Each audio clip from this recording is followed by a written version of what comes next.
places, and I think that it's important. I thought it was a great discussion. Race is always interesting. It is never easy, and it was just a great panel. It was a very complex issue to discuss, and I think they did it well.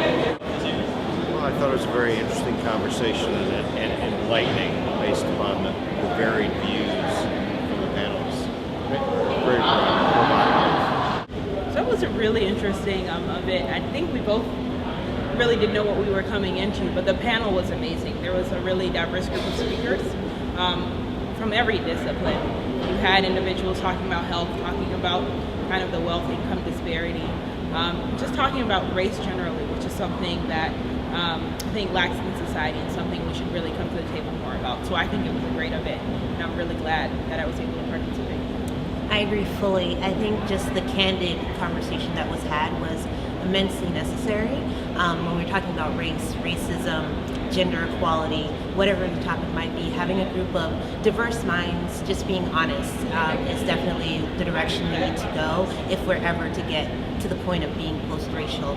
The diversity of the comments was extraordinary, and the depth of the knowledge of folks. And people are afraid to talk about race, but what was so great about this is even though people were talking about tough issues, they made them understandable and reasonable, and there was a kind of through line of just a kind of grace and graciousness of all the people. It was terrific.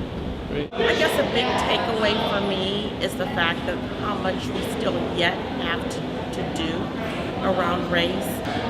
And for me, and I think the gentleman's name was Dr. Powell, I think he was at the university, when he talked about the fact that it's all about the policies and the laws that are being put into place or that's being changed that trickle down and really impact this racial disparity, to me that was a light bulb that went off in my head.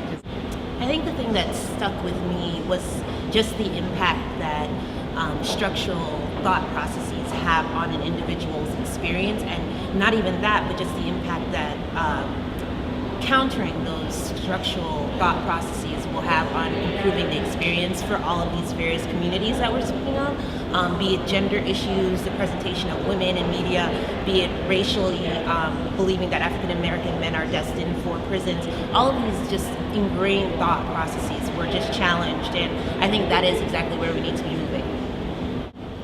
It's important to take race and class and put them together instead of treating them like they're separate entities, so that it's more understandable to look at it in both ways.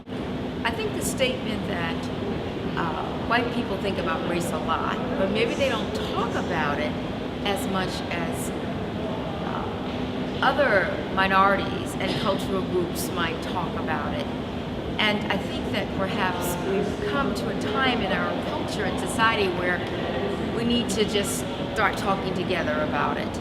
I think the most resonant thing for me is how we're more alike than we are different, and how there's so much of us and everybody else. We need to continue to have this conversation. It's having the conversation, making sure we're at the table when it comes to policy discussions around race, and that's really important and making sure that we bring diverse groups to those conversations, and it's not just people of color. So something that I'll always think about is just having different minds come together like individuals did tonight to kind of talk about solving these problems and dealing with them. This was a marvelous opportunity to discuss something that has not been discussed enough. This is something that shouldn't stop here. We should continue this, and we only scrape the surface.